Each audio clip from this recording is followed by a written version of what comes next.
asifiwe sana. Kwa siku ya leo nitazungumzia sana kwa watu wanaojiita wasomi, wanayejua kusoma Biblia na kuitambua vizuri na kuitofasiri vizuri wakati hawajui. Nitaongelea kwa watu wanaonihukumu mimi Prophet James Ndayishimiye, wanaosema ya kwamba matatizo na shida nazopitia ni kwa sababu nimelaaniwa. Na waomba mtege sikio mnisikilize kwa umakini sana. Mimi sijajiita, nimeitwa na Mungu aliye juu mbinguni.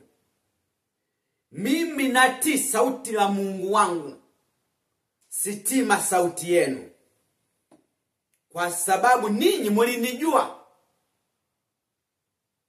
kipindi nimezaliwa, lakini Mungu wangu alinijua kabla sijazaliwa. Na waomba mnisikilize vizuri kwa umakini sana, kwa sababu kwa siku ya leo nitazungumzia maneno mazito. Huu mwaka ni mwaka wa 3 niko nafanya huduma ya Mungu aliye juu mbinguni. Niko nafanya mission Mungu aliyenituma. Nilipoteza kazi kwa sababu jukumu la kulea watoto wangu. Ni wanaume wachache wanaweza kulea watoto kama mimi ninavyolea watoto. Sio kwa nguvu zangu, ni kwa nguvu za Mungu wangu aliye juu mbinguni. Hilo ni jambo la kwanza. Jambo la pili, tangu nifanye huduma ya Mungu, tangu nipoteze kazi, nikaanza kufanya huduma ya Mungu na kulea watoto wangu, sijawahi kulala nje mimi na watoto. Hatujawahi kukosa sehemu ya kulala, kwa sababu Mungu wangu anaenda kutengeneza njia pasipokuwa njia. Jambo la tatu, hatujawahi kulala njaa kwa kukosa vyakula, eti ni kwa sababu hatuna kazi. Hatujakosa vya kuvaa eti kwa sababu hatuna kazi. Mungu wangu anaendelea kutengeneza njia pasipokuwa njia. Anaendelea kutumia wale wenye mioyo migumu, anawanyosha wakanisaidia mimi na watoto wangu. Wanaonisaidia wao hawakutegemea watanisaidia, lakini Mungu wangu anawatumia. Muda ukifika wananisapoti. Muda ukiisha, Mungu anakuwa ameniandalia mazingira mengine, ndio wanaanza kujutia. Wangejua hawangenisaidia, lakini hawakunisaidia kwa mapenzi yao, wamenisaidia kwa mapenzi ya Mungu wangu. Sasa cha kushangaza, wanaoniita mimi au wanaosema ya kwamba napitia matatizo kwa sababu nimelaaniwa, ni watu walionitafuta mimi Prophet James Ndayishimiye kulingana na matatizo yao, nikawaombea, wakaona mkono wa Mungu wangu akatenda, akawaponya kwa sababu mashida, matatizo yao. Lakini leo wanasema mimi nimelaaniwa.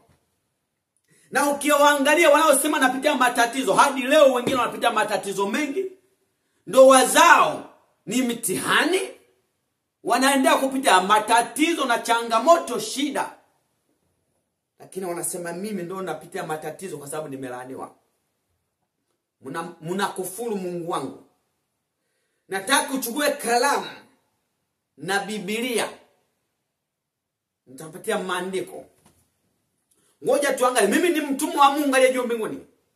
Inawezekana nimekuja kwenye mji huu kwa sababu Mungu amenielekeza nije huko.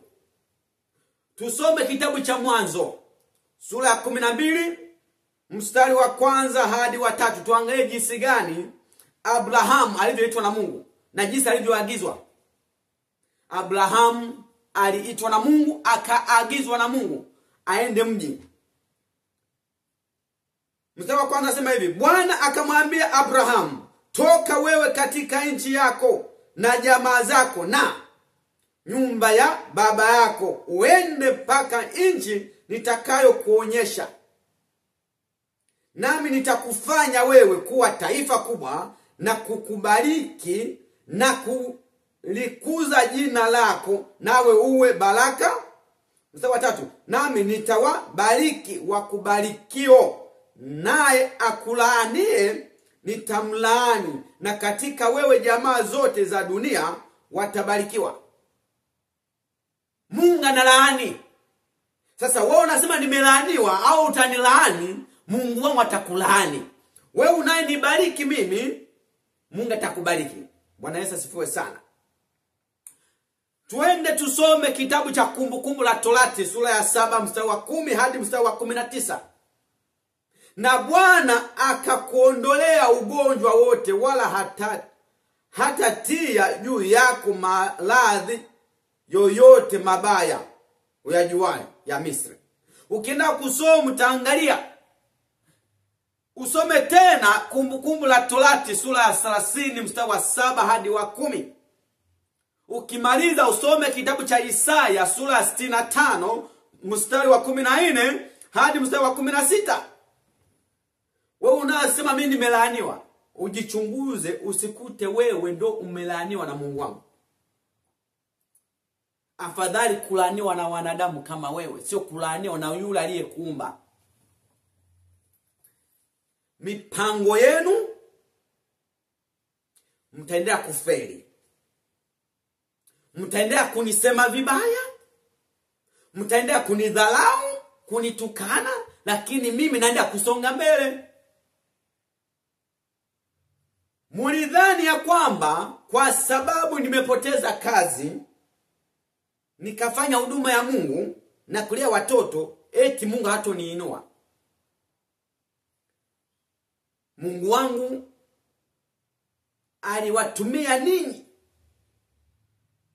kama daraja, mimi nipite, nivuke, niende kwenye level zingine.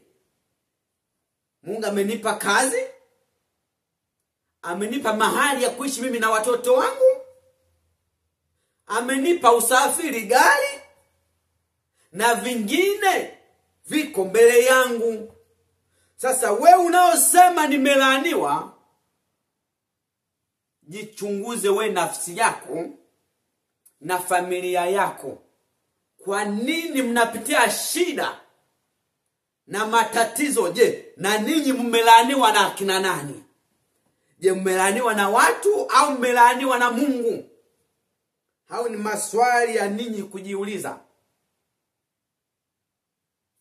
Mimi mnayosema nimelaaniwa na wazazi wangu, naendelea kupiga hatua, na Mungu wangu anaenda kunilinda na kulinda watoto wangu na kutengeneza njia pasipokuwa njia.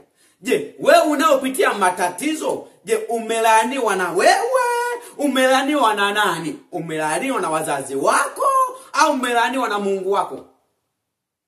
Kwa sababu kama mimi nasema nimelaaniwa na wazazi wangu, lakini Mungu wangu hajanilaani, na maandiko yanasema ya kwamba atakaye kulaani atalaaniwa.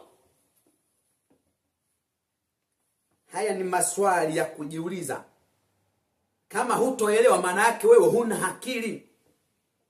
Wewe ni mjinga, ni mpumbavu. Munisikize vizuri kwa umakini.